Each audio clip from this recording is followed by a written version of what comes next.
What is going on, guys? Welcome back to another video at JDH Aquatics, where we do anything aquariums related in my apartment while I'm in college. So as you guys know, we've been waiting to set up the 20-gallon LPS tank, and from seeing in the comments, I know some of you guys are eager to see this thing filled up with water and of course filled up with coral, but we're not trying to rush this process, so I am taking my time on it. I made sure that the return pump was working today. That was something that wasn't working about a week or two ago, so I had to fix that. I've just been trying to be patient with it, and I hope that you guys can too. However, to kind of scratch that itch for you guys, if you will, I did set up a new tank for you guys. Well, of course for me, but for the channel and for you guys. As you guys might know, I've had this space underneath the 20-gallon that has been open, and I've been wanting to put something underneath in this little space on the stand. As you guys probably know, the 20-gallon LPS tank is sitting on a 40-gallon breeder stand, so there's a substantial amount of space underneath that we could put something, and I finally did. You guys are probably aware that I love plants, whether it's house plants, freshwater, aquatic plants. I love plants, and I think I have a pretty decent green thumb, so it's just another fun hobby to get into. Underneath the stand, I did add an LED strip that I bought on Black Friday. It's a plant grow light, so I did plan on using it for some house plants or some sort of like propagation project.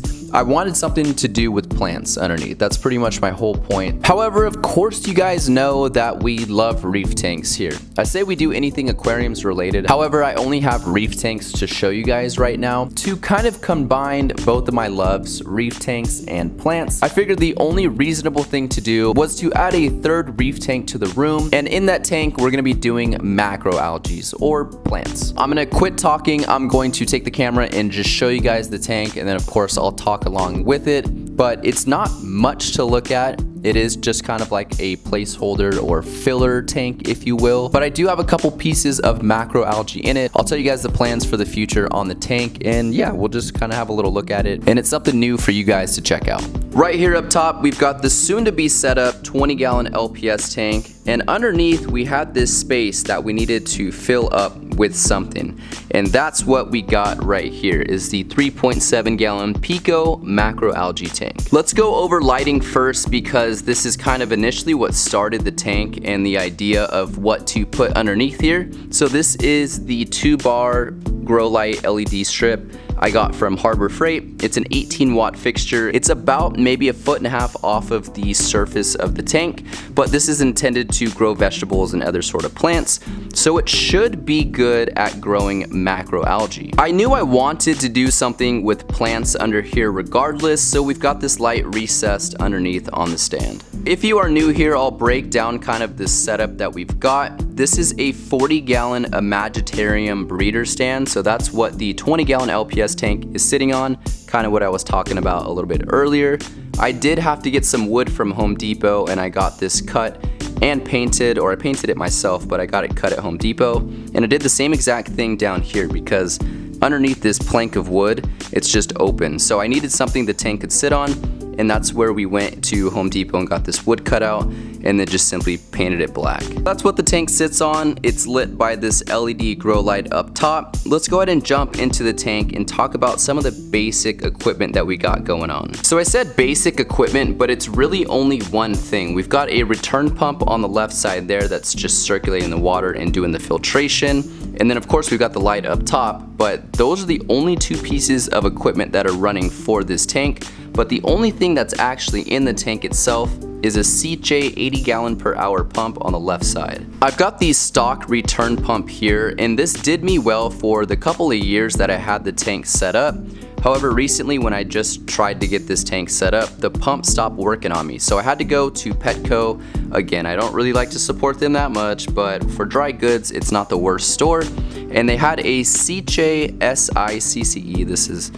This is the box. CJ, the Me Mouse, I guess it's 80 gallons per hour, so it's about double the output of what this pump was.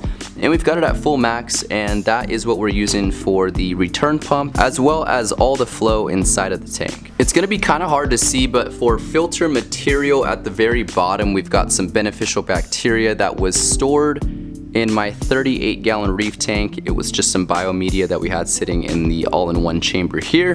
And we were gonna use it for the 20-gallon, but since we had this thing set up already, we put it in here. We do have some more media sitting in this tank getting kind of cultivated that will be going in that tank, so we're good to go there. But we've got some beneficial bacteria sitting in the back chamber on some media, and that is from the 38-gallon reef tank. We also did pour in a little bit of the instant ocean biospira for some more beneficial bacteria to start growing on the rocks in the sand. But then for the rest of the filtration, we just got some filter floss to help clear up the water. You guys might notice that there is no heater in this tank. So my apartment is temperature regulated. I keep it around 76 degrees. It does go a little bit higher sometimes in the summertime, but now that it's winter, it usually stays around 75 to 76 degrees in here. If I do see a need to add a heater, I will of course add a heater. I've got one just sitting off to the side, but I figured as low tech as possible, especially if we're doing just macroalgae in this tank. So we are not running a heater on this aquarium. I didn't even think to mention what this aquarium is. So if you guys are curious, this is the Imagitarium 3.7 gallons. So it's the same brand or company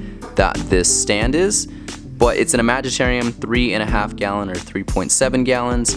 It is a rimless tank. It did sit on a pedestal. However, I popped the little legs off and it just sits flush on the stand. It's an all-in-one as well, so the filtration's built in the back, simply trickles over, and then the return pump is on the left. Very small pico setup. This thing is awesome. It's good for a ton of different little projects, and that's ultimately the reason why I've kept it around. I knew I would set it up again, and here we are. That is literally it for equipment, including the tank itself. I think it's time that we jump into the aquarium and talk about some of the inhabitants, some of the future plans for this thing, and then I need some tips and suggestions from you guys. So to start off, we've got about maybe 2 pounds of dry sand in there. This is some of the sand that I took from the 20-gallon LPS tank. There was way too much sand in here, so I took, I don't know, maybe 2 or 3 pounds, and I put it into the pico tank. So we've got about 1 inch of sand in here, and then for rock, again, we took a small piece from the 20-gallon LPS tank and put it in here. This is, or it was, a dry piece of rock, but now it's getting cultivated with some live bacteria. And then for the macroalgaes, I don't exactly know the names. Now I know I might get this pronounced wrong, but I believe this is Chaeto. I think I'm saying it wrong, and it might even be the incorrect plant or algae, but I believe that's Chaeto. And then this red one, I'm not too sure on what it is. I'm gonna have to do some more research, but those are the 2 that we got in there right now. Just kind of testing it out, seeing how the tank does. This tank is cycled. It's got the beneficial bacteria from the 38-gallon. However, I do expect a slight nitrogen cycle in this tank. I'm hoping it doesn't affect the algae too much, but we will see. Plans for this tank is to, of course, add as much macroalgae as we can without overdoing it. I would like to add 1 or 2 small little mangrove tree pods and see how those do. It would be cool to have some nice foliage growing out of the top. I plan on setting those on the right side, just depending on where and when I get them. I don't plan on adding any fish to this tank as well as corals. I think I'm just gonna keep it a macroalgae tank with a couple of mangroves. I do think I'm gonna add some snails and a very small cleanup crew, and that's pretty much all there is to it. The suggestions that I want from you guys are what kind of invertebrates should I add to this tank. So like I said, I am planning on adding some snails. However, I'm kind of open to a crab or some sort of shrimp if you guys would like to let me know in the comments down below. And lastly, if you guys have any tips for the macroalgaes in terms of growing them out and keeping the good colors, then please let me know in the comments down below. That would be greatly appreciated. So that is it for the 3.7 gallon Pico macroalgae tank. If you guys like the video, then let me know in the comments down below. It's only been set up for about a week now, so we're gonna have to give it some time to do its thing. But I think this tank will be on a good track. I'm excited to see where it goes. Be sure to check out my other socials. Link is in the description below. If you guys are curious as to some of the aquarium equipment that I use, or even the camera equipment that I use to film these videos, then be sure to check out my Amazon storefront. Link is also in the description. With all of that being said, I will catch you guys on the next one. Peace out.